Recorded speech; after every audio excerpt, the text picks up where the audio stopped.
On September 1st of 2015, before the Jubilee Year of Mercy officially started on December 8th, Pope Francis actually wrote a letter to the president of the Pontifical Council, whose name was Archbishop Rino Fisichella. And what it did was it essentially went through the plenary indulgence that would be offered to all Catholics throughout the world, throughout the Year of Mercy. So essentially what his goal with this was so that anybody could have a living experience of the closeness of the Father. So anybody who wanted to have this, who had this deep desire for true conversion, could go and seek a plenary indulgence, which if you don't know what indulgences are or kind of like don't understand the difference between plenary and partial, there's a video that I did a couple weeks ago called What Are Indulgences? And I go through the theological background to them. But after you have a general understanding of those, then it's easier to understand what this is and why it is that this is being offered. So I'd recommend going and watching that and then coming back and watching this one and just kind of see where that takes you. So what Pope Francis then dictated was that every diocese through the world and all cathedrals would open their holy doors to anybody so that they could come through them and essentially say a prayer and receive a plenary indulgence. So to essentially wipe away the physical consequences of our sins. So in order to have an indulgence like that received, we have to go to confession 20 days before or after we visit the holy doors, follow through with a penance that is stated to be necessary to that confession. So we're in this complete state of grace. We are completely guilt-free, and then we have to receive the Eucharist. So within the Eucharist, the meditation afterward has to do with mercy.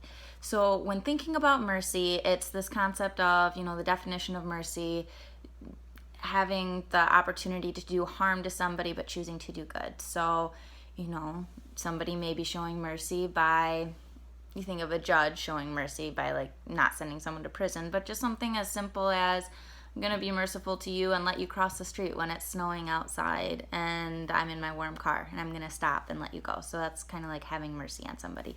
So just kind of having this meditation of how is mercy shown to me on a daily basis or throughout my life.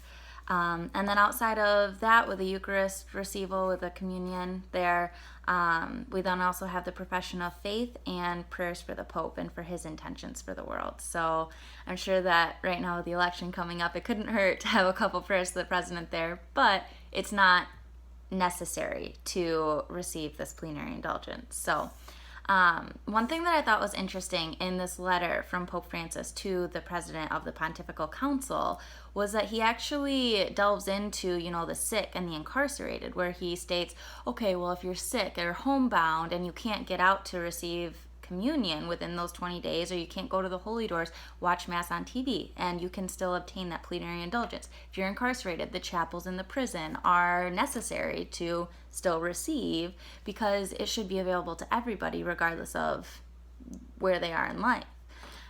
He actually even went as far as to touch specifically on abortion in this letter that he wrote, because it's just affected our society on such an extreme conscious and subconscious level, because there's this total lack of respect for new life that's really forming as a baseline in our society.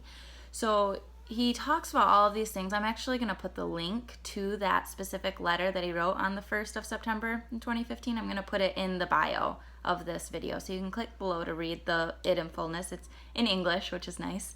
But so it's interesting to me as a convert to see that we still have, Peter wrote books. We have Paul writing books of the Bible that, when I was Protestant, saw as the Bible was all that there was.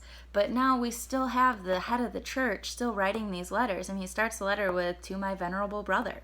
And just to see what that looks like with these encyclicals that actually do come from the popes and have come from the popes over the year as guidance to how we can live our lives and what we can do, it just adds a whole new level of the contemporary meaning of our faith, or the current relevance, I guess. And so we don't have to look at something that was, we're not under Roman law anymore. We have different laws that are instated, and we have a different way to approach those with the newness of what our current Pope can offer. So I'm thankful for that, and thankful that we have the ability to go somewhere if we do have a deep desire for true conversion, because, hey, I know I struggle with stuff, and I also know I'm not alone with that, but it's always a good thing to take advantage of what we're given and make the most of every opportunity we have. So definitely get out there. It'll just be a quick Google search to say Holy Doors in